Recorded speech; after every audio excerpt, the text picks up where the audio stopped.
बाल ठाकरे का बेटा कैसे कर सकता है सीएए का विरोध, फडणवीस का उद्धव पर तीखा वार। महाराष्ट्र के उप मुख्यमंत्री देवेंद्र फडणवीस ने शिवसेना यूबीटी नेता उद्धव ठाकरे पर उन्हें एक फेल मुख्यमंत्री बताया। उन्होंने कहा है कि एकनाथ शिंदे की सरकार मुंबई में उन चीजों को ठीक करने के लिए मजबूर है जिन्हें वर्षों पहले ठीक किया जाना चाहिए था। फडणवीस ने कहा कि उद्धव ठाकरे को मुंबई के लोगों ने कई मौके दिए लेकिन उन्होंने उनके लिए कुछ नहीं किया।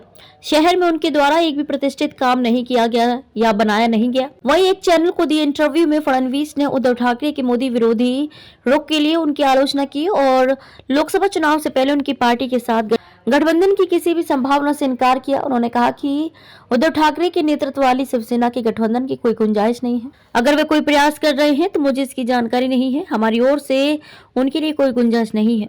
मुझे इस बात का दुख है कि वे अपनी वोट बैंक की राजनीति के लिए अब छद्म धर्मनिरपेक्ष और तुष्टीकरण की राजनीति में लिप्त हैं।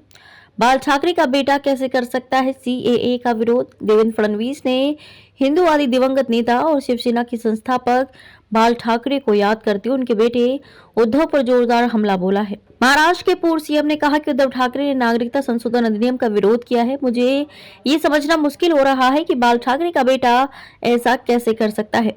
फडणवीस ने सीट बंटवारे, महाराष्ट्र और मुंबई में बुनियादी ढांचे के विकास, संभावित नए सहयोगियों और पिछली सरकार की कमियों के बारे में खुलकर बात की।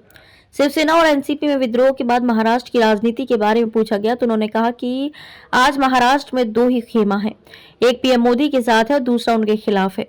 लोगों ने उन लोगों को वोट देने का फैसला किया जो पार्टी या प्रतीक की परवाह किए बिना ही पीएम के साथ है। फडणवीस ने गठबंधन के बारे में कहा कि भाजपा हमेशा अपने सहयोगियों के साथ काम करती है, उन्हें साथ लेकर चलती है। उन्होंने ये भी कहा कि लोकसभा चुनावों में भाजपा के पास अधिक सीटें और विधानसभा चुनावों में सहयोगियों को बड़ी हिस्सेदारी देने का कोई फॉर्मूला नहीं है। उन्होंने कहा कि हमारे पास विधानसभा में 115 सीटें हैं, एकनाथ शिंदे के पास 50 और एनसीपी के पास 42 या 43 सीटें हैं। हम अभी भी गठबंधन में सबसे बड़ी पार्टी हैं। हमारे सहयोगी भी इसे समझते हैं, लेकिन मैं निश्चित रूप से ये कह सकता हूं कि उनका सम्मान किया जाएगा। हम विधानसभा चुनाव भी साथ मिलकर लड़ेंगे और जीतेंगे।